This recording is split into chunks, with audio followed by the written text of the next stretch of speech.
Hi, this is Don Miller. I worked a 180-hour internship over 9 weeks within the Information Systems Management Unit of the Jacksonville Sheriff's Office. Jacksonville Sheriff's Office employs over 3,000 employees under the direction of Sheriff Mike Williams. Those 3,000 employees are divided between sworn members, which is the 1,600 plus police officers, and 700 plus correctional officers, as well as 700 plus civilians who are unsworn members. Within the 700 civilian employees are those employed in the Information Systems Management Unit. The ISM unit is headed by Senior Technology Executive Kamesh Isola.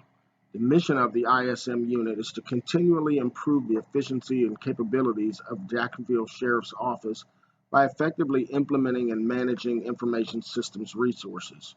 A significant portion of that mission is handled by the Database Development Department under the direction of Supervisor Rhonda Nettles.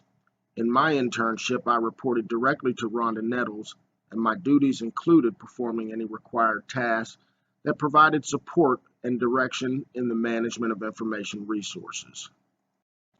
To that end, it was required that I be certified under the Criminal Justice Information System CJIS training, CJIS as an acronym, which provided familiarity with JSO data requirements, exhibiting proficiency using Microsoft SQL Server, assisting in departmental objectives to support both those sworn and unsworn members of JSO, and managing and manipulating data resources. At times, I was specifically tasked with learning and applying detailed information regarding the local legal statutes of the Florida Department of Law Enforcement and the State Attorney's Office, including legal code definitions. While gaining appropriate understanding, I performed many master statute updates, which is a process that it's a quality control process that involves data verification and cross-referencing information that is shared between various law enforcement agencies at the local, state, and federal levels. Successfully performing those processes increased both my knowledge and my confidence in manipulating JSO data. As my knowledge and understanding of JSO data progressed, I was assigned the task of documenting server and database properties in preparation for a migration that JSO was performing, a data migration, where they were moving from a series of several older servers to newly installed ones, and upgrading, of course, the operations and management of their data. The most significant project that I worked on during my internship was the updating of JSO's Common Calendar. JSO's Common Calendar is a single source resource used by sworn and unsworn members of JSO's staff to ensure that common information is readily available for all concerned.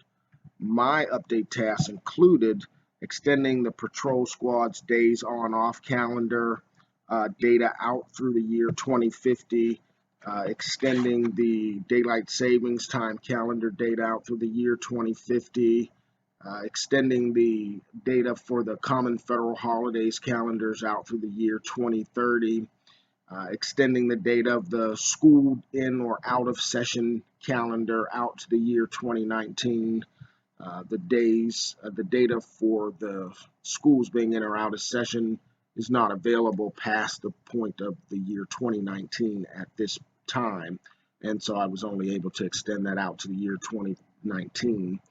Additional updates included extending the moon phases calendar, sunrise sunset calendar.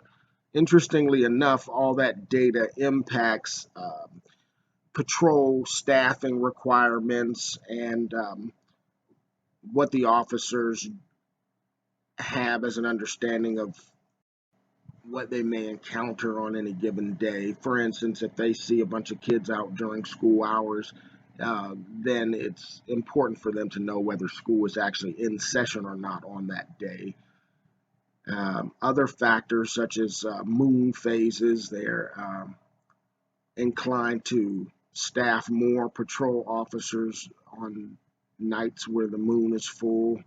So there are a lot of interesting factors that go into that, and as a result, I was pleased to be tasked with performing that function because I knew that it actually has a strong relevance to their day-to-day operations. In order to meet that requirement, I had to do a lot of online research to locate credible and obtainable data sources. I had to create the algorithms and the scripts that actually perform the updates for the patrol calendar, formatting and importing source data using Microsoft Excel, SQL Server, Import Wizard, and other functions within SQL. Of course, the data had to be validated at the source and the destination. And once completed, and upon my supervisor's review and acceptance, then that updated data could be migrated into the production environment. And so, having completed that successfully, I was pleased to have had an opportunity to work on that project. Throughout my internship, I performed a number of minor tasks and a few highly significant ones. I was very much satisfied with the responsibilities that were assigned to me. I found the internship to be challenging without being overwhelming. I felt like I was prepared and had the guidance and supervision that I needed in order to perform well on my job, and was very much pleased with the internship overall. I would strongly recommend an internship with JSO to any prospective student who has the opportunity to do so. The supervisor over the database development department, Rhonda Nettles, is especially helpful. Kamesh Isola, the senior technology director, um, very insightful gentleman, very helpful, willing to go above and beyond to try to provide assistance to anyone who is trying to put forth the effort to make things better for themselves. So, all in all, again, it's definitely an internship that I would recommend. I hope that this presentation provided some insight into an internship with JSO and that you find it helpful. Thank you.